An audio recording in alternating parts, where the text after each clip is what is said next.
あ、ここいるんだ。本当？見えないでしょ？どこにいるのかな？見えないよ。あ、こんなとこに。I miss you. What's good, Internet? It is January 6th, 2017. We are coming to you live over the Internet from our various locations in the world.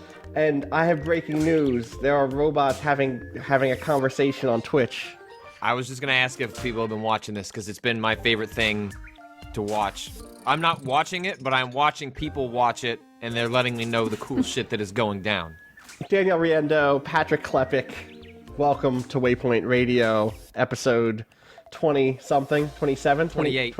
28. How are you guys doing, other than watching robots chat?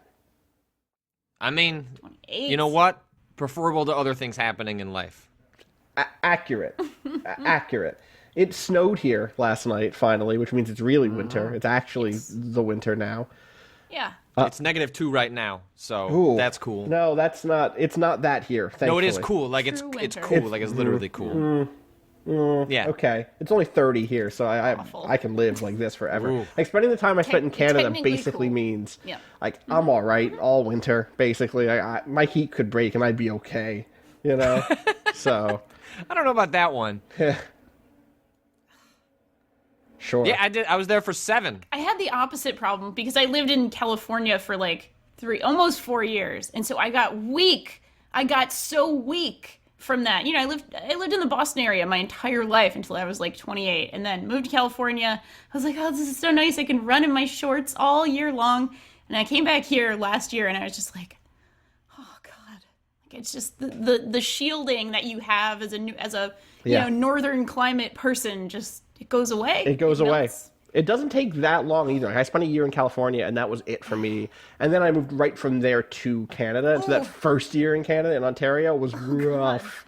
But it's okay now. Everything I've kind of brought that cold bloodedness back to New York, and I'm doing okay. How has everyone's week been? I've been gone. I did it. I did the thing that everyone's been insisting I do, sort which of was did it. sleep. Yeah, let's don't get too I haven't been in the self-congratulatory, office all week. Walker. That's true. I've only answered a few hundred emails.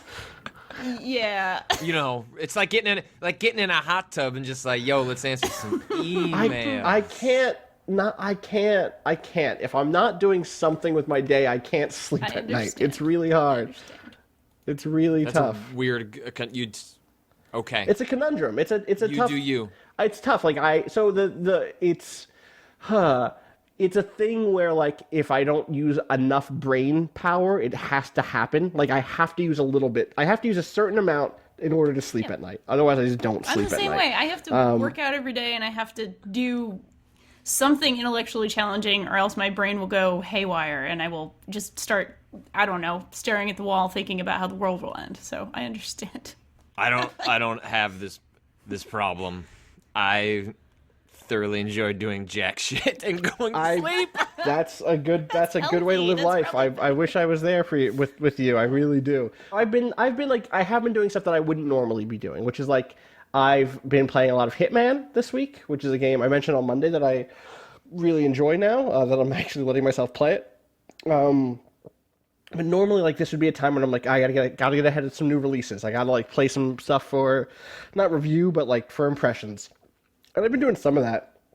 But I've actually been playing a lot of Hitman, and I really still like Hitman. I don't want to, like, keep going down this road, but it's a good-ass game. It's a good-ass video game. So I need to play that. I want to get around to.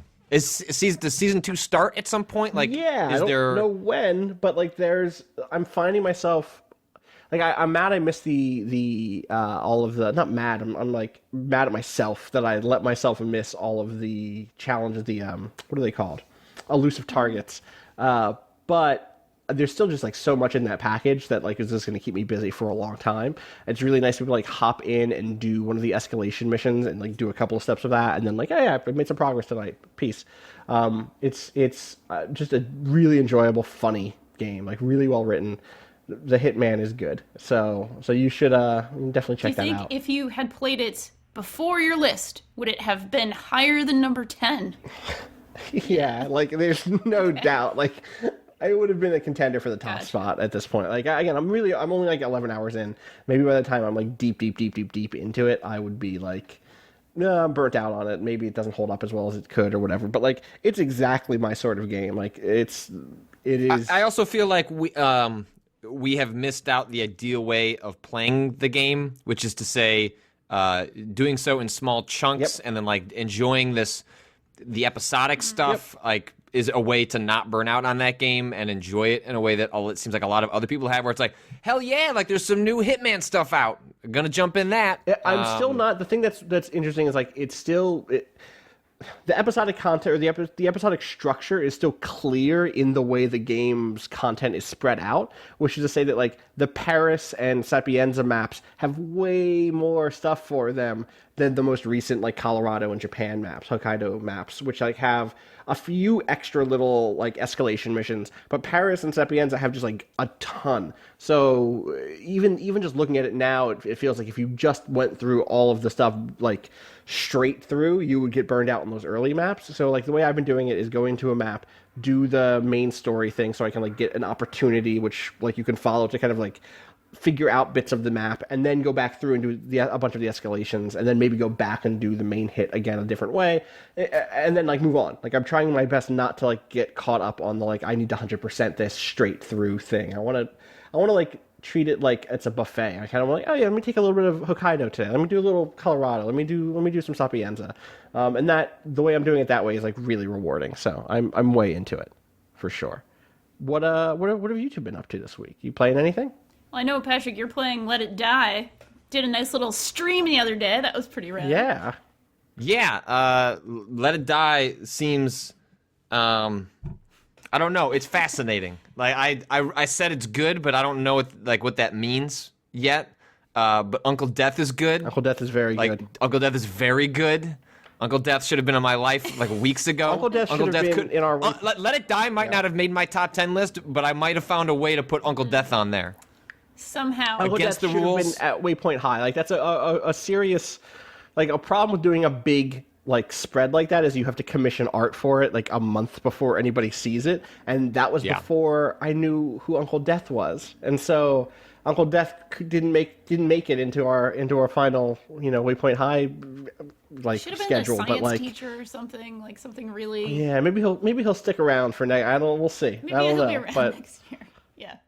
Yeah, I just I scratched the surface of it. Like I don't really know a whole lot of like what's like, the game overwhelms you with a lot of systems. Yep. It does a very bad job of explaining itself. Like if you are familiar with roguelikes and games of its ilk, like you can sort of see the terminology they're using, because it uses a lot of like goofy, like Let It Die specific terminology about like how its systems work. But it's basically if you've never played one of these before, like you're like it's there are like it introduces like 15 systems within the first 15 minutes of the game, and even me who was like, I know what all these things do, but like the way you're presenting them is in a way that's going to turn off a lot of people. Yeah. And a lot of people in the chat were just like, you're not going to encounter most of these for like hours into the game, so just like take a breath and go punch stuff. Like play the game and go punch stuff.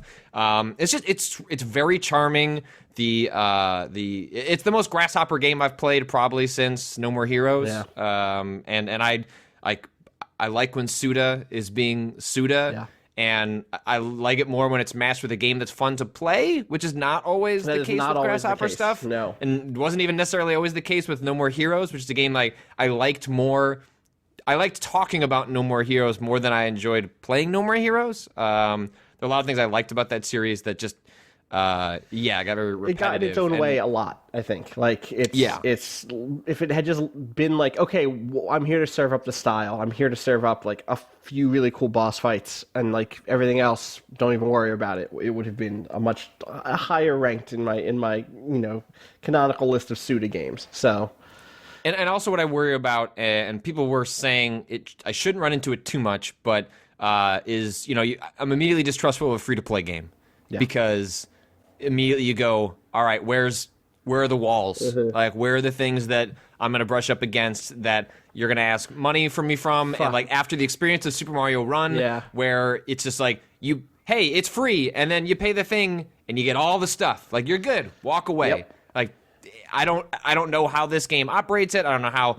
My understanding is that. Did you get to the first thing that they ask you for money for? Like the first. I mean, there's a couple things, right? Like there's like a fancier elevator that you can ride that I think gives you some bonuses. It's a fancy elevator. An insurance policy you can buy. Did you see the insurance? Did you get to that? I didn't get a chance to watch the stream. Did you get your first insurance policy? I did. I did. That like whole delivery is so good. Like it's kind of weird because like it feels like the return of an arcade system of like, oh yeah, just put another quarter to keep playing. Yeah. But like the presentation on her explaining the insurance policy package is like, yeah, I've been in that meeting. I've taken that meeting before.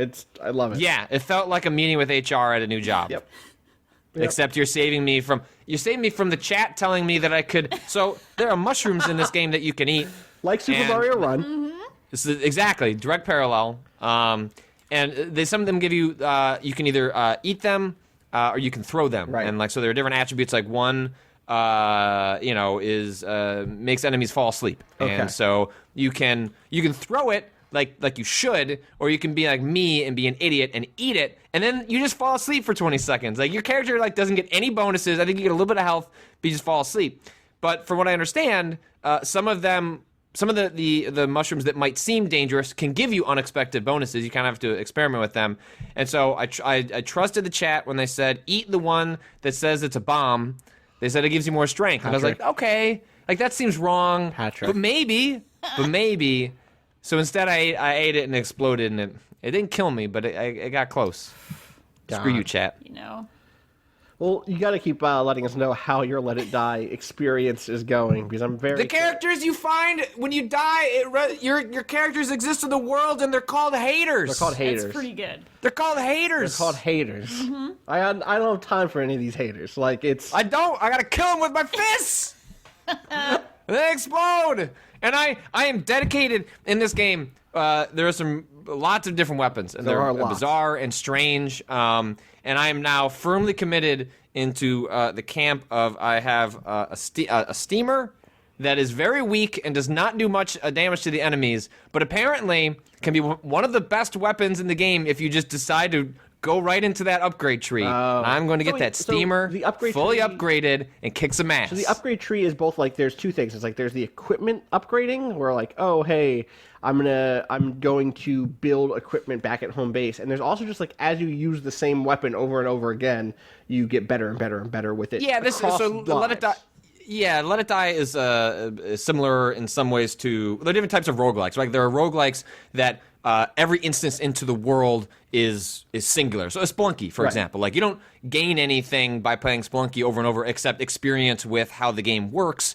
And understanding and being better equipped mentally for the challenges you're going to face. But you don't like have better health or stronger because you've played the game for 1,000 hours. You're just smarter about playing it. Let It Die is sort of like a Rogue Legacy sort of game where you can purchase upgrades, find blueprints. Yes, as you use your fist, you level up your fists. If you use the steamer, like me, who is using the steamer, you can level up your steamer, and those things persist permanently, so that when you die and start a new fighter, you can continue on and have those things. So you start out stronger as a base, right? And I mean, there's like crazy that you can be raided in this game. Mm-hmm. People can steal from your bank. When your fighters that you're done with, that you don't want to use anymore, you can assign to go like raid other worlds, and they can bring things. There's a lot going on in this game. There's a lot going on, which is not what I expected. I actually thought it would be like after seeing it a few times at different shows and stuff. I was just kind of I was like, this game is garbage. I have no interest in ever playing it. Sorry, Suda. Yep. Turns out it just doesn't show well. That's a thing that happens sometimes, right? It's like games don't always show well at shows where like either it's not a good idea to just play this on a crowded, loud, like, convention floor, or, like, it's just going to take a while. You just have to let it wash over you and, like, dig deep into its systems before it makes any sense or is interesting in any way, or just, like, the demo is not a good cut of the game. Like, the demo is just the combat, which is missing all of the charm of that game, or not all of it, but a lot of it, and so, like, yeah, okay, like, I'm glad this was a nice surprise at the end of the year, so... Also, don't say free to play because then I don't want to play your game. Right. Sorry. Right. Like I know it's irrational. Like I know that's bad. And as like a journalist, I'm supposed to be like, no, I should judge this game on its merits. But like, come on. Fine. If you say free to play, like I immediately just start my eyes glaze over. Right. Right. Especially when it's like from a studio that you were hoping would give you a fully featured, like emphasize that stuff at least. Like, Yeah. I don't know. Danielle. Oh, and I killed Alex Navarro Wait, in the oh, game. oh, He was the right. first hater I found.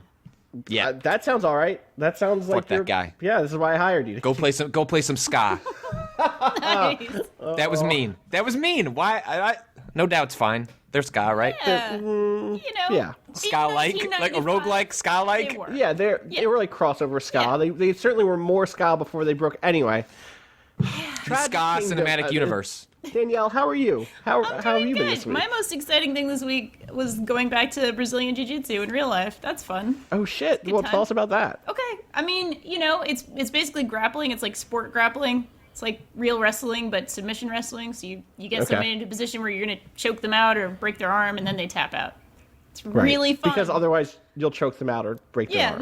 they might go to sleep or break something. So you know, it's pretty good. I'm going to an actual Greco-Roman wrestling seminar Ooh. on Sunday. I'm gonna learn some of that. Of course you are. Good stuff. The most Danielle Riendeau thing possible. Yeah. Right. Is it before or after you save someone's life? I'm probably gonna be on my ambulance on Saturday night. So yeah, I'm gonna do. Okay, You know, good. save a life, Whoa. choke a person. You know, these are the Gotta things. balance Hey, that. balance in the These are universe. things you do with your. Do you free have time. any Greco-Roman experience? Only a tiny, tiny, tiny amount. Like What once. break down for us like the stylistic difference between Brazilian jiu-jitsu and Greco-Roman wrestling. Well, not an expert. As an expert, Yeah, I've done a lot more Brazilian Jiu-Jitsu than Greco-Roman wrestling. However, I believe the main difference in the sports, at least the like sports application, I mean, because Jiu-Jitsu is also like a self-defense, like a martial art, Yeah. but there's also a competitive sport aspect to it. And people obviously train it a lot if they do MMA. I found an MMA gym this week, and it was the greatest thing ever. I'm very happy.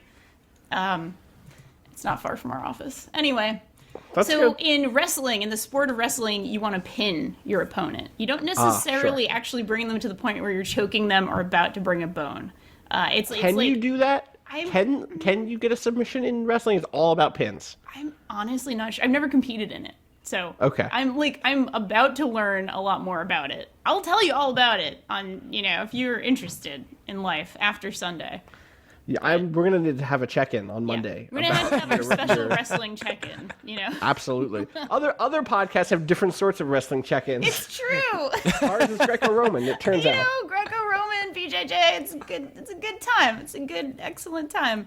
Otherwise, I've been playing a lot more Last Guardian. We already kind of talked about Awesome. that. I wrote Yep. something on the site about how I think it balances good frustrations in the form of, how awesome Trico is and just how, Yeah. sort of realistically annoying the animal can be, sort of like dealing with an animal companion, and that's a really good thing. And that the controls in camera are just, they hate you. They hate you so much. And It's bad. It's an It's issue bad. in that It's game, a and I bummer. wanted it to have just a couple more months. Just somebody from somewhere. I'm sure if they just had 6 more months, they really could have just Didn't figured polish that the out. Controls.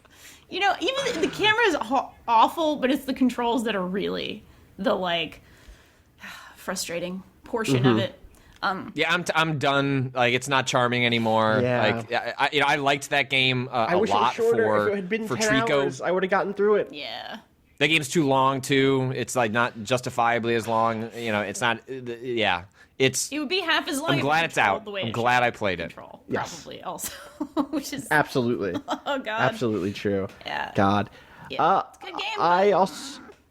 I also dipped a toe back into The Witcher. I put Oh, another excellent. couple of hours into The Witcher. I'm like, okay, it's January. The main game. Witcher. Yeah, the main game, Patrick. What? Yes. I'm not gonna. Are you get to where are you? Are you in the final? What I can't remember the last island is. No, I'm not. No, not even close. Okay, I'm like good. 30. I'm. Let me see how many hours I'm at. I'm just gonna click on Steam really quick. I am 31 hours into The Witcher 3. I guess Okay. technically you're my- 1/15th in. Yeah, exactly. Like I'm not even close. I'm 110 in, and I haven't touched the DLC, and I haven't beaten the main game yet.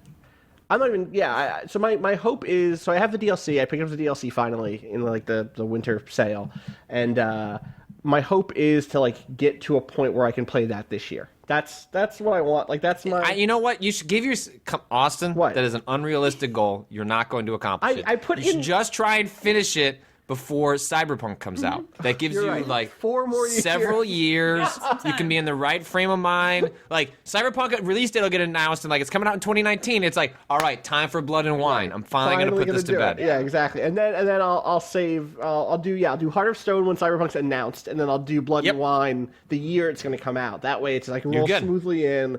I'll know all. And then they'll delay it by 12 months or something like that, and you'll be like, I finished it. I'm good. No, I think should I'll- probably replay Witcher 3 because I forgot it. God. So I did a couple of side quests. I actually ran into Letho. I did the side quest where Letho pops back up, who is like a major character in the second game, and that was really good. That game's good. I just also it's It ruins it. I resent The Witcher 3 for because its open world is as good as it is. It actively makes me upset playing. Yeah. Like I finished Mafia 3 over my break, which like made me actively angry because there were so many things I liked about it, and the open world was so bad. Like just I could not stand mission design and open world in that game. For a different perspective on that, you guys should tune in next week where we have a special Waypoint Radio episode that's me and Steve Gaynor talking about why we like the open world of Mafia 3 for an hour. That happened. He pestered me until it happened. I recorded it this morning. It'll go up probably. I'm thinking maybe next Wednesday. I think it'll be like a special bonus hot episode. I get it. We get it. We just disagree. We just believe in the power of systems, Patrick. Believe in the power of collecting Playboy magazines and having to disrupt. We believe in grenades rolling down hills. That's all it is. Eight different people. Like, all right, here's another guy that I've got to go kill 6 dudes in Kick a corner in an door, alleyway again. Throw that dude on the ground and shoot him 3 times. Shoot that other guy and he'll fall over that railing and it'll look dope as hell. I stopped using silencers in that game because it was more fun to make noise. Oh yeah, You know what I mean? agree. And like that to me was like the combat is just that. I just good. didn't need 30 hours of it. Yeah, I got you. I needed like 15. Yes, you have a kid. I get it. That's fair. I'm gonna try to really stick with The Witcher this time and like just as a game that I dip Every into. podcast, we're gonna check in with you about The There's Witcher. a lot of pressure. There's a lot of Austin pressure. Walker's Witcher Corner. Okay, we can do it. All right. We can do it. He be witching. I'll have to do at least one quest a week, so I have something to say. Your weekly, so yeah, yeah, you where get a weekly Witcher, you know? A weekly Witcher. Thank you. Yeah. Thank you, Danielle. Maybe I'll stream that every once in a while. That's my a weekly great Witcher check-in. idea. Just one side quest. Great. It's like, oh, this might be a 2-hour stream. Might be 15 minutes. 15 minutes, one side quest a week. That's it. The thing that where I'm at in The Witcher is like I've done some Novigrad stuff. I've met Triss. I think I have to go meet the Bard. What is his name? Yeah, I know what you're talking Rembrandt? about. Nope, that's wrong. No, that is not his name. Keep saying names though. Stephen Regal. That's not it. Why do I think it's an R name? It's not. Is it an R? What's the first letter? Rose. I don't know what his name is. I just know when you say it, I'll know it. Fuck. What is the first letter? Steven Regal. Scimitar. I'm looking. Sol. No, this is way better. It's like a word. It's like he has like a name that is a word. Do you know what I mean? do. Yeah, Like not a name. When you search Bard Witcher 3, it just brings up a bunch of Wikipedia pages about bards. Just general bards. Okay. Yeah. Dandelion. It's dandelion. People said D in the chat. True. Dandelion. There it is. I wanted you to Dandelion. keep going.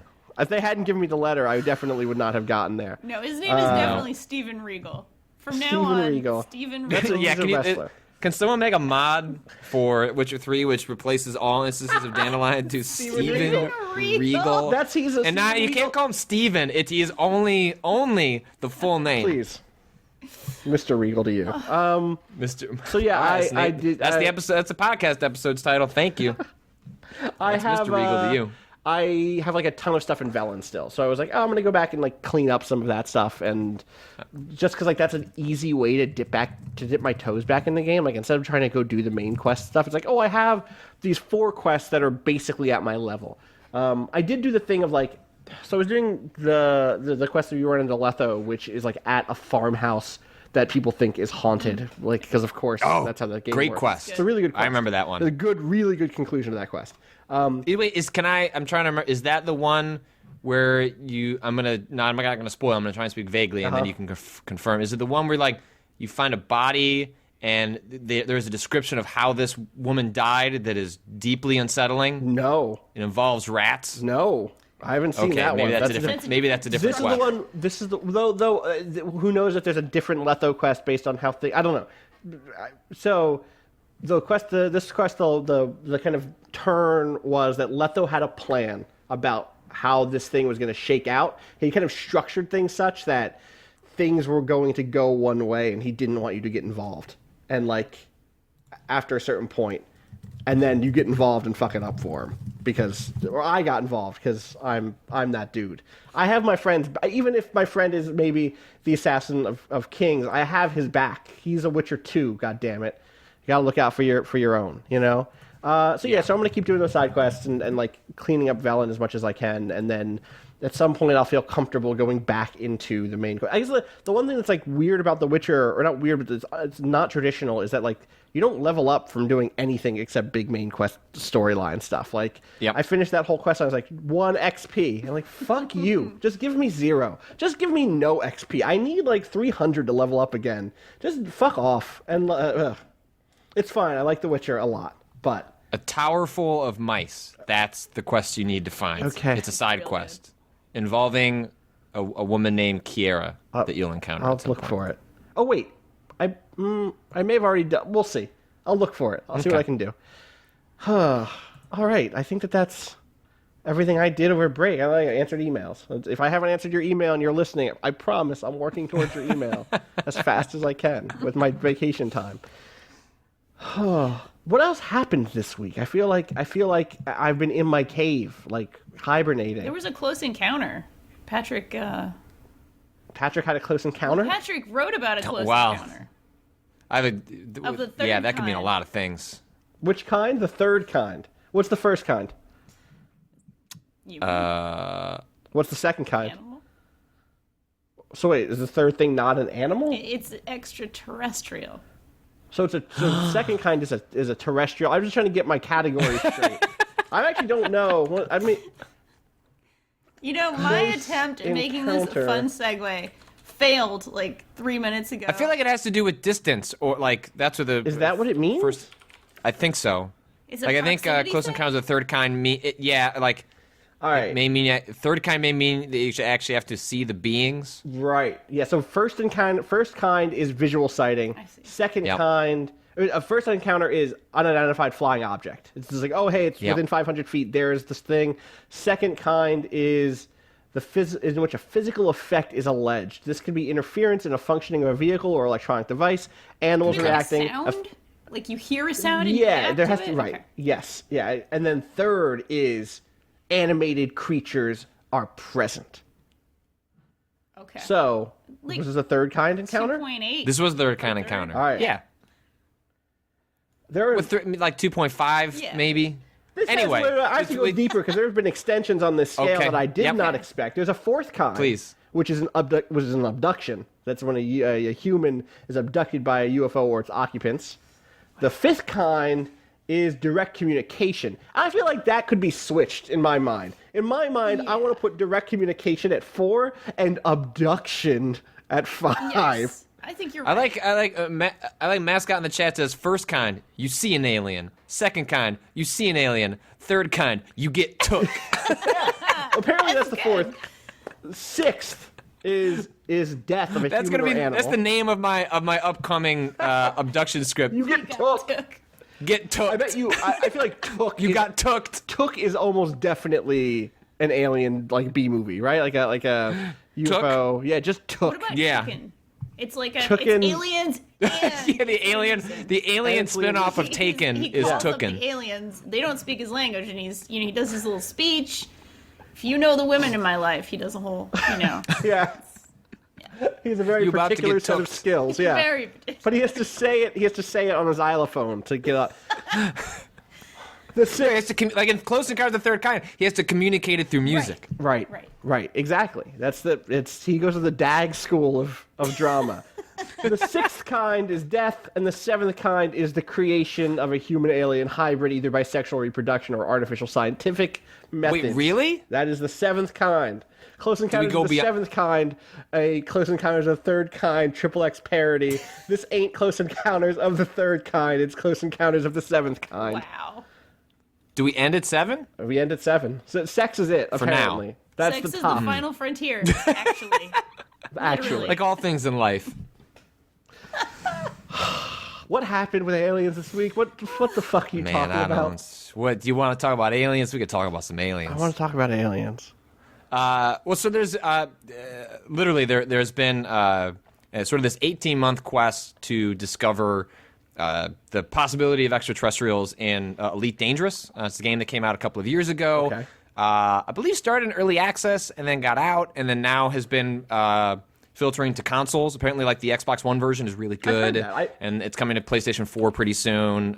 It's, from what I understand, like one of the best VR experiences It's really out there cool as well. in VR. I have only done the VR at events, but I actually really enjoyed the time I put into that game in VR because, like, it was the first one that made it very clear what the practical application of being able to, like, dogfight while being able to, like, quickly look up and, like, find somebody up behind you in your cockpit. And just, like, the placeness of that game in those cockpits is really nice.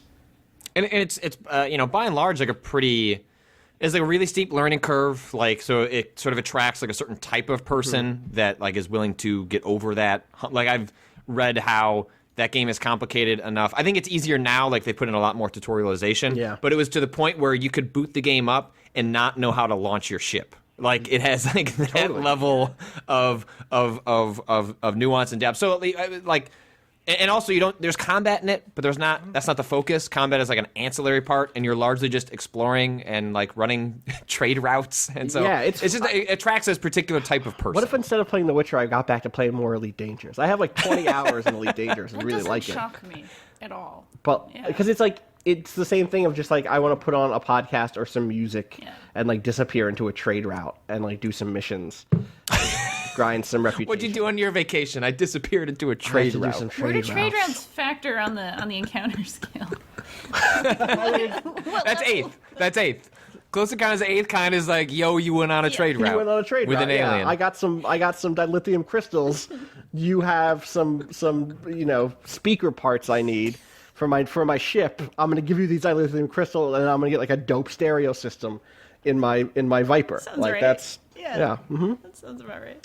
So there, in previous versions of Elite, there's been like this one central alien species who I'm now forgetting the name of. They are called the Togroth or something like that. Thargoids. Thargoids. Yes. Which sounds a lot cooler on the page than it does when it comes out of your mouth. Yep. Thargoid does not sound nearly as think sinister when you say it. Yeah, Thargoid is a thing. Like you have to make sure the hormone levels in your Thargoid are like solid, just generally. Otherwise, you just get like. My doctor's always testing that for that. He's like, hey, stop eating so much fatty meats. Yep. Like, Your Thargoid levels are just.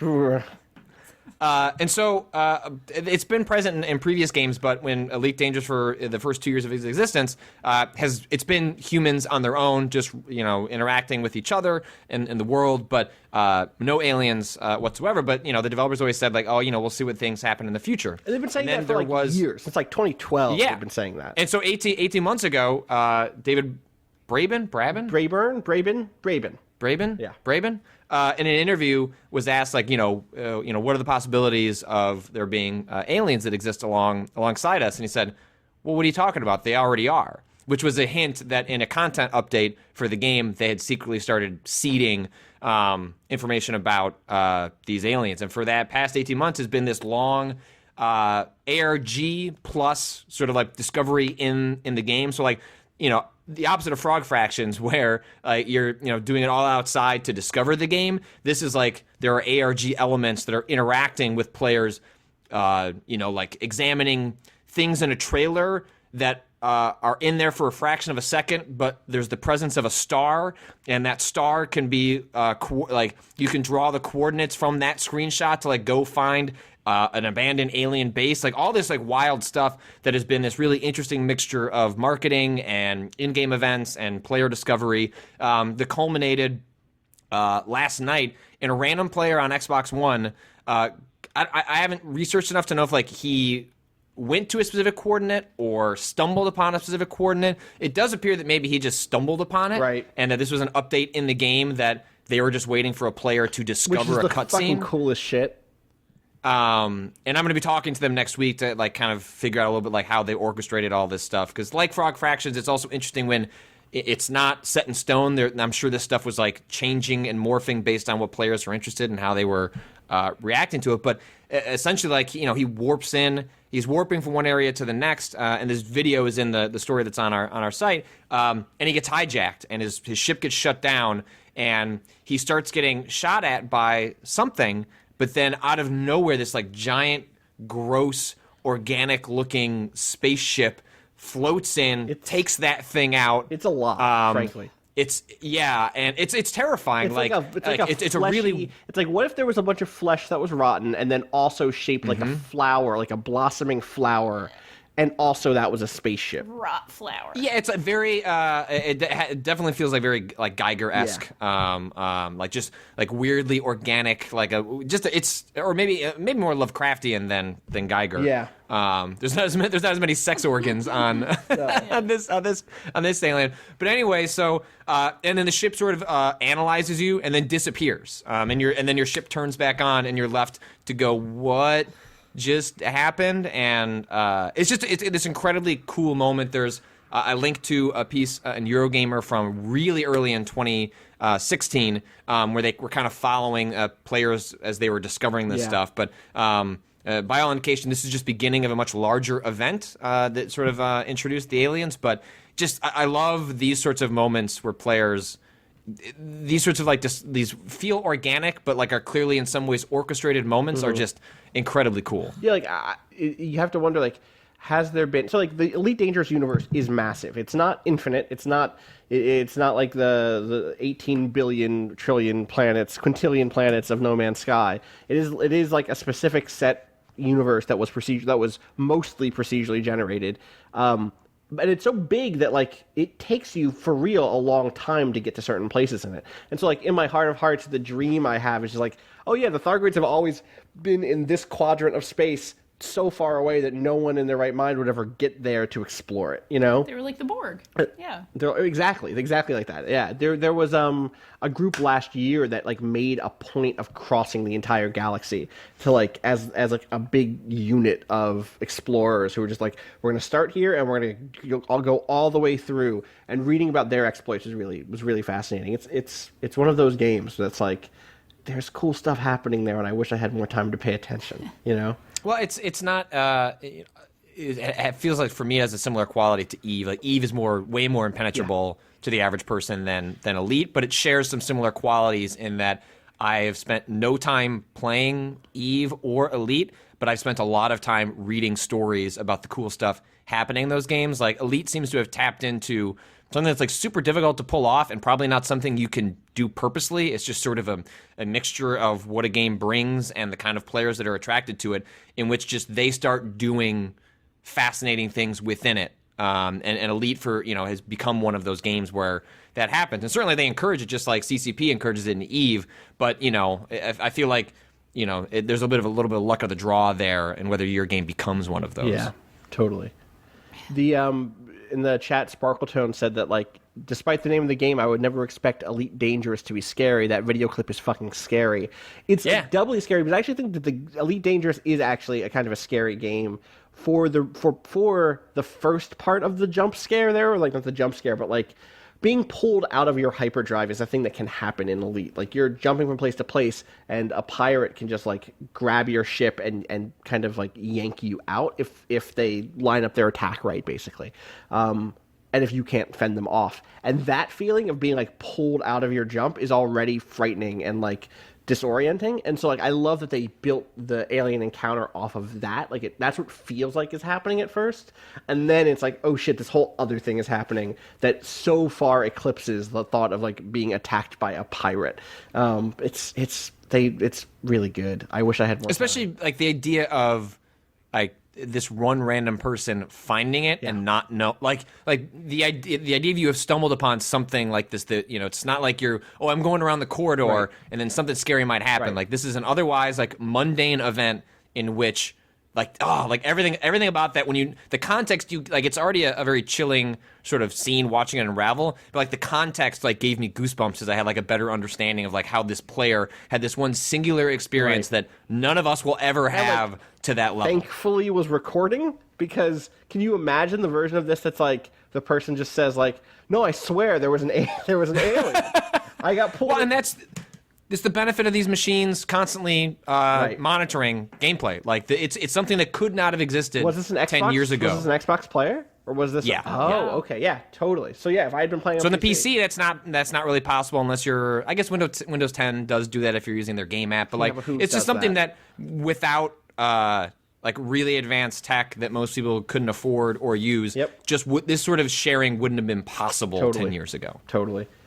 All right. I think with that, it's time to dip into the question bucket. Yeah. I know I've said that I've been, on vacation all this time, but he hasn't. I did add a lot of questions to the old bucket here.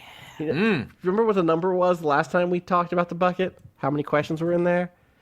30-something. Off the top of your head? It was like 30-something. 30-something. Right. It was like 30-something. This document is now 50 pages long. Great.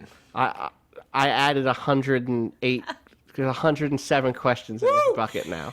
We're gonna have to do. We're at 24-hour charity live stream. We'll answer all your questions. Let's go. Keep them coming. 107 Steady stream. questions. Let's have in a the bucket. close question encounter. We got good. buckets. Give me a number between 1 and 107. If you have a question, you can send it to gaming@vice.com. Use the subject question, and then maybe some other words, but include question for sure. Give me a question. Give me a number. Danielle, do it. Yeah, Danielle, give me a number. All right, we're gonna go with my number from when I played lacrosse. It's number 6. Oh, well, that's okay. Well, that's gonna be an old question. That's gonna be that question. That's an old. We do Okay. 66. This ties into something we were saying earlier. This one comes in from Simon in Sweden. Hello there, Vice. During the summer, I've been determined to finish off some of my backlog. I've beaten several games I thoroughly enjoyed, but unfortunately a number of which I haven't enjoyed at all. Should I feel bad for not completing games? I feel like the feeling of wasting money is the issue here, but also I feel like I should play some of the games because other people love it, even though I'm not feeling it. Many thanks from Simon in Sweden. My gut is I don't give a fuck what other people think. Mm-hmm. If you feel like you have better uses of your time, please, by all means. Obviously, I think there's value in hey, what do other people see here? But we're not here in that much time, We don't have that much time on this planet, Also, I don't think you should feel bad about your behaviors. I don't think you should feel bad about media consumption if it was an ethically produced piece of entertainment, if that makes sense. Right. I think you can feel bad about things that were made that somebody got hurt in the making of it, and you can argue all sorts of things, but as a general rule, I think that things that you do at your leisure should not make you. I mean, this is not you should not feel bad. I'm not wagging a finger. I'm saying, as a general rule, there are other things to feel bad about. And, let yourself enjoy what you want and take what you want, get the value out of something that you want, and then focus the negative energy elsewhere, if you can, if you're capable of doing that. Yeah, I think I'm trying to go back and play The Witcher because I want to play The Witcher, not because somebody else insists that I should. And I think if everyone in the world was The Last Guardian is the best game ever, I still, I've spoken about it a lot with Naughty Dog games, which I've played through the first 2 Uncharted games, and I played through Last of Us, and I never played Uncharted 3. I never played Uncharted 4. I don't think I'm gonna. If I ever do, I can very clearly imagine a scenario in which I start it and just don't finish it, and it's okay to know your taste and to not be part of the conversation and to not complete everything. And also, I just people drop off of shit all the time, and it is okay.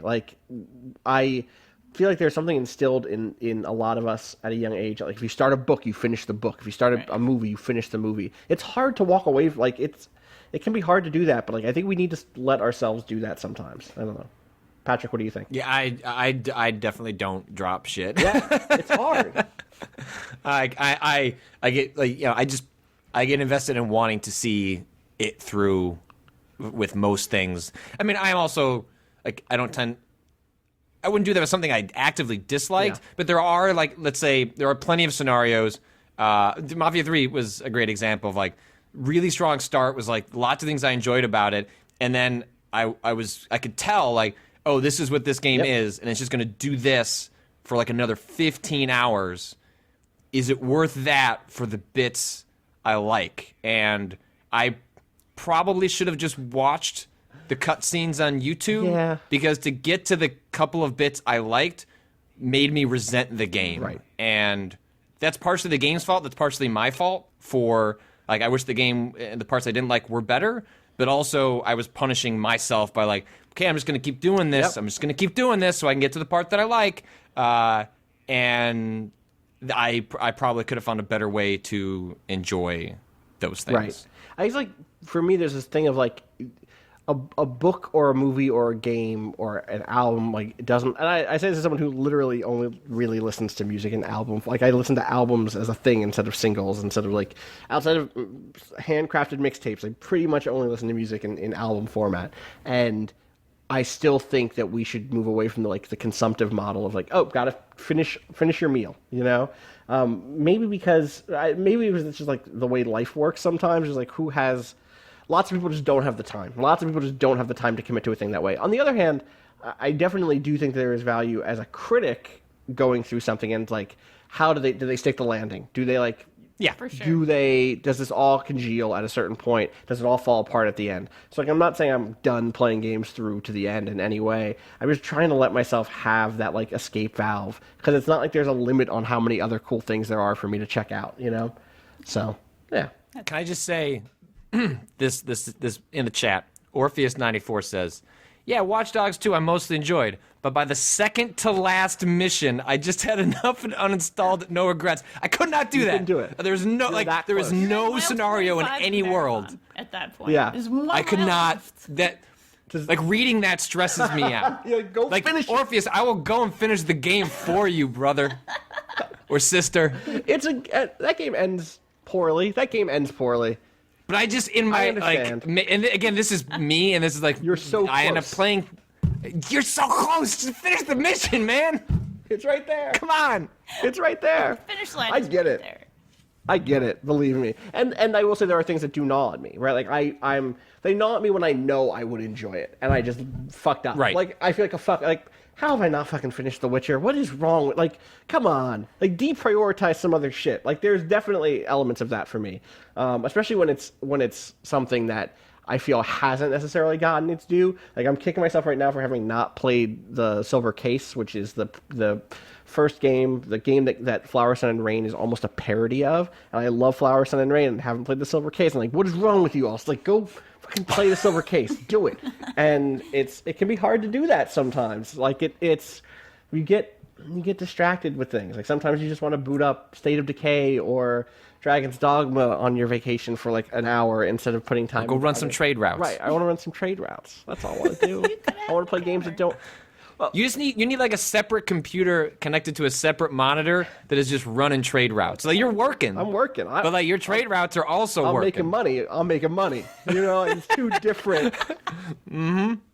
It's all currency. It's all carrots. You just spend it in Yeah. different places. Oh, Exactly. and Fox Eared is talking in chat about having never finished one of their favorite games, Banjo-Kazooie. That's Yeah, you know what? I have a deep regret of Final Fantasy 6/3. One of my favorite. we're letting it all out. Not just JRPG. One of my favorite RPGs of all time.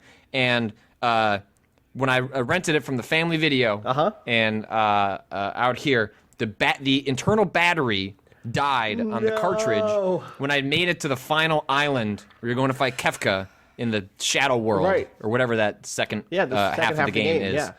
Yeah. And it erased all my progress.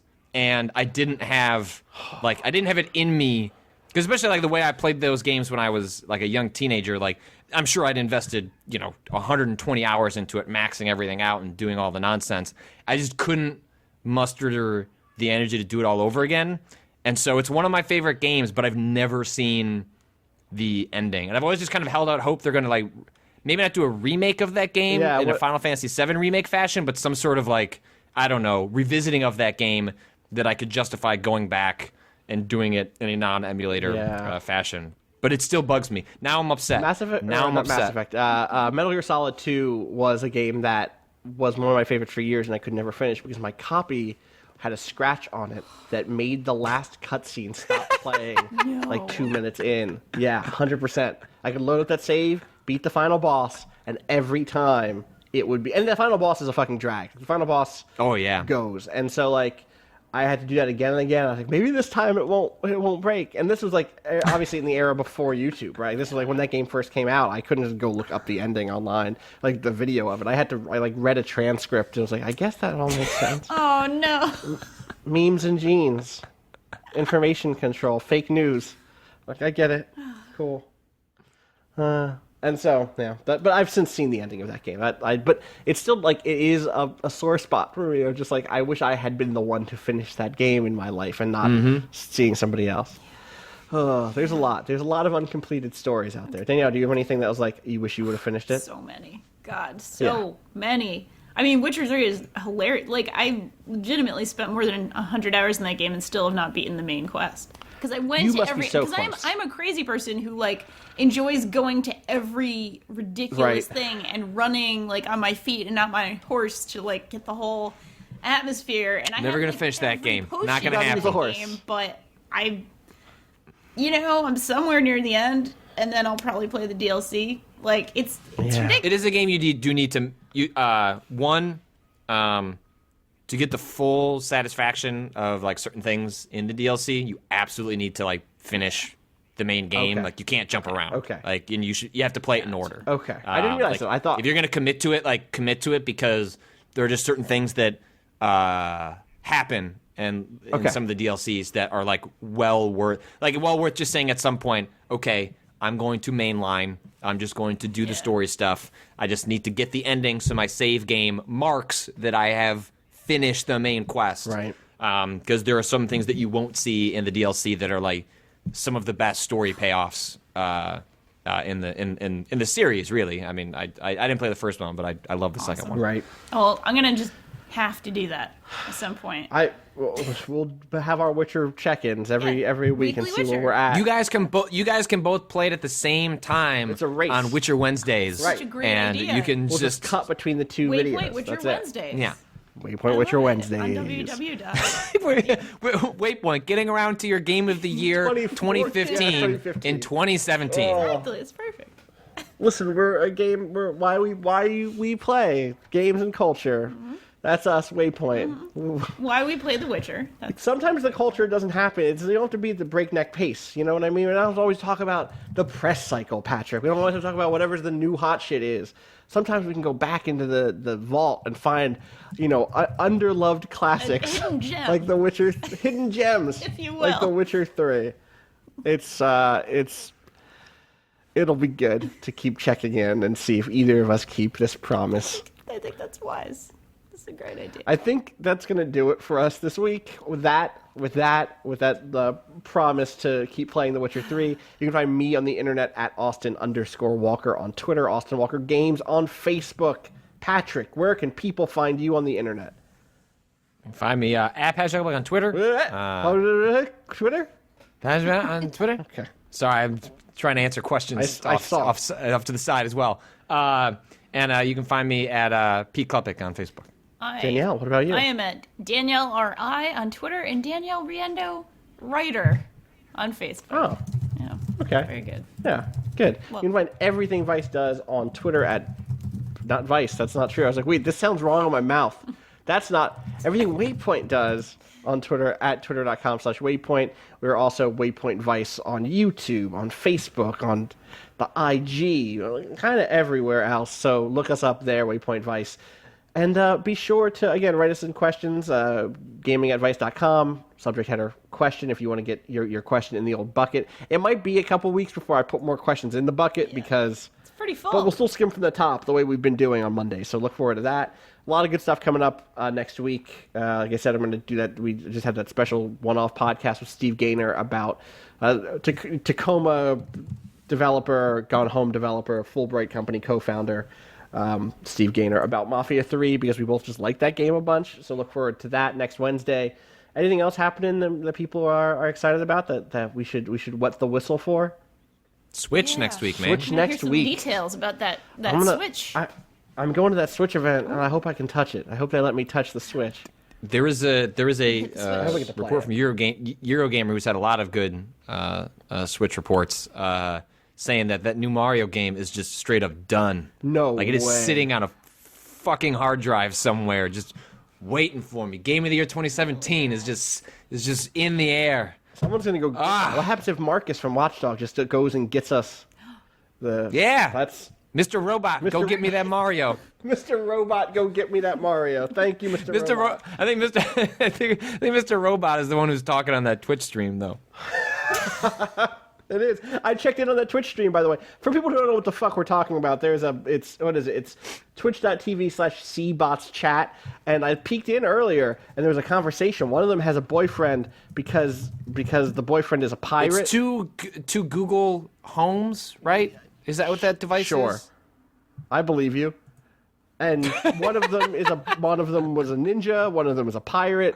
The robots are talking to each other, and I want them to hack me the Mario. Yeah. Please hack me the Mario. Hack the Gibson and give me the Mario. Oh, one shout out to this weekend, starting on January 8th, Sunday. Awesome Games Done Quick. Yes.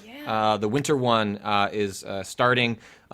There's always a lot of amazing stuff. I'm sure we'll be writing about a bunch of them next week, just because there's just Because they're the fucking so much best. cool stuff that they're happens. super cool Yeah. and good. Yes, they're so dope. So pay attention to that. We will be back on Monday with the next episode 29 on Monday of Waypoint Radio. We have 29 of these in the can already, and that ain't bad. Yeah. And that's just of Waypoint Radio. That's not even of Yeah, I'll say, are we actually further than that because of Vice Gaming's new podcast? maybe not. We must not. I don't know. That must be 29. Yeah, that sounds right. Because like more than that, and you start Yeah. getting into year territory. 29's half a year. We've been doing it since September. Yeah, half a year. That sounds right. Close enough. Close enough.